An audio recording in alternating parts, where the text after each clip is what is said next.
In 2010, I went on a work term in Bangalore, India, as a part of my Master of Architecture degree.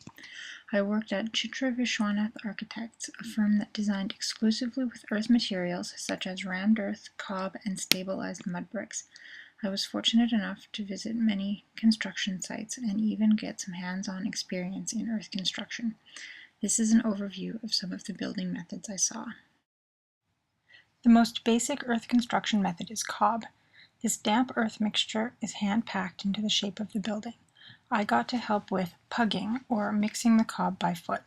We stomped around in it and then rolled it into large lumps about the size of footballs. Then the lumps get passed to the top of the wall where they are just slapped into place.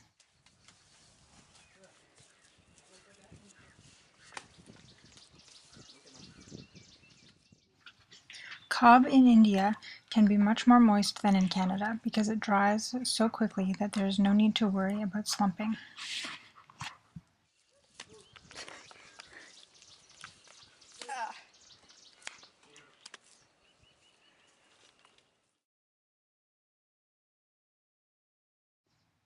The preferred construction material at the firm I worked for is stabilized mudbricks, which are compressed blocks made from soil, sand, and cement. Soil from each construction site is brought to a lab where it is tested to determine how much sand and cement are needed to meet the desired compressive strength. Clay. See, it's sticky. You can see this soil has clay in it. That is why it is sticky. So this is quarry dust. Okay, this is the kind of see, it has some coarser, it has some finer particles also. This is used instead of sand. So mix more. That corresponds to 7% cement, whatever cement has been used.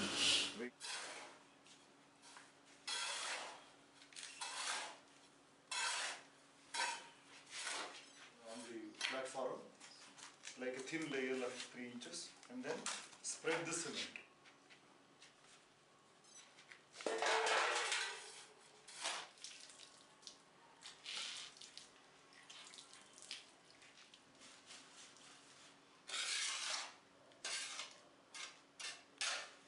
So what is important is that, these lumps have to be broken.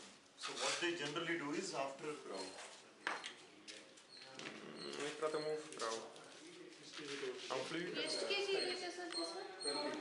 No, we are taking known quantity of soil mix.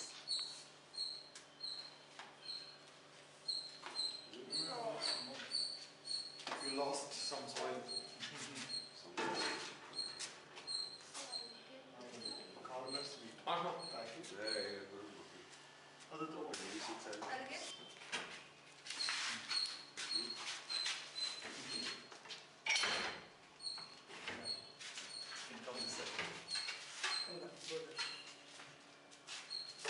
See, now you can see the effort. At least this is, pardon me? When you use too much water? Yes.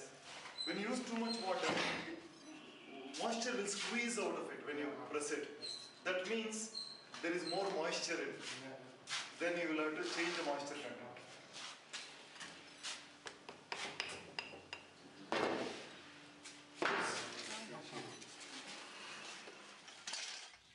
On an actual job site, several people work together to produce the bricks very quickly.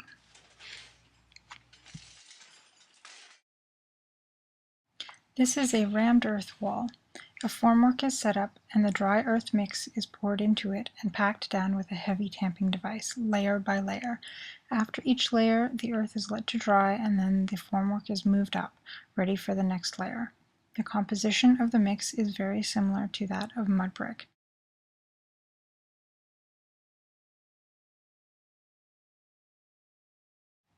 This is a precast system where the panels and the supporting beams are cast on the ground and then lifted into place.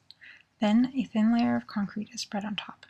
The arch panel method is environmentally conscious because it reduces the amount of steel and cement by about 20% and eliminates the need for formwork.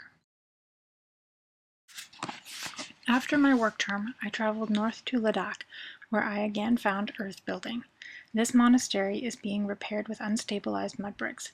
The soil is hand-packed into molds and sun-dried, making these bricks very similar to the adobe blocks found in the Americas. The traditional architecture in this region of the Himalayas is mudbrick, and it is amazing the massive and long-lasting structures they could achieve. Although they are not stabilized, compressed, or fired, these bricks are durable in this desert climate. This multi-story palace looming over Leh was built in the 17th century and is proof of the durability of this traditional building method.